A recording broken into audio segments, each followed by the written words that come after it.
Drugs and magic remedies act লঙ্ঘনের অভিযোগে ফৌজদারি মামলা দায়ের করা হল পতঞ্জলি কর্তা রামদেব এবং বালকৃষ্ণের বিরুদ্ধে। এরই সঙ্গে তাদের সংস্থার মোট ১৪টি পণ্যের লাইসেন্সও বাতিল করে দিয়েছে উত্তরাখণ্ড সরকার। গতকাল এই খবর প্রকাশ্যে এলেও উত্তরাখণ্ড সরকার গত ১৫ এপ্রিলই এই সংক্রান্ত নির্দেশিকা জারি করেছিল বলে জানা যাচ্ছে।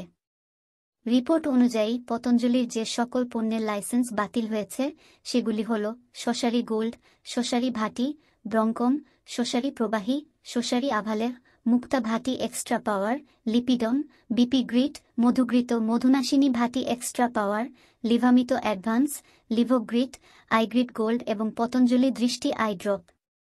উল্লেখ্য, পতঞ্জলির বিভ্রান্তিকর বিজ্ঞাপন নিয়ে সুপ্রিম কোর্টে একটি মামলা চলছে। এই আবহে আদালত অবমাননার জন্য রামদেব এবং বালকৃষ্ণ বারংবার ভর্ৎসনার শিকার হয়েছেন শীর্ষ আদালতে। সুপ্রিম কোর্টে ক্ষমা চেয়েও রেহাই পাননি তারা। পরে সংবাদপত্রে বর করে জনসমক্ষে ক্ষমা চাইতে বাধ্য হয়েছেন রামদেব এবং বালকৃষ্ণ। আর সুপ্রিম কোর্টে এই মামলা চলাকালীনই পতঞ্জলির বিরুদ্ধে এই কড়া পদক্ষেপ করল উত্তরাখণ্ড সরকার।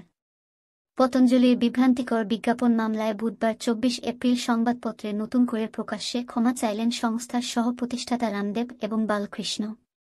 এর আগেও আদালতের কাছে একাধিকবার ক্ষমা চেয়েছিলেন রামদেব এবং বালকৃষ্ণ। তবে তাদের ক্ষমা চাওয়ার আকার এবং ধরন নিয়ে প্রশ্ন তুলেছিল শীর্ষ আদালত।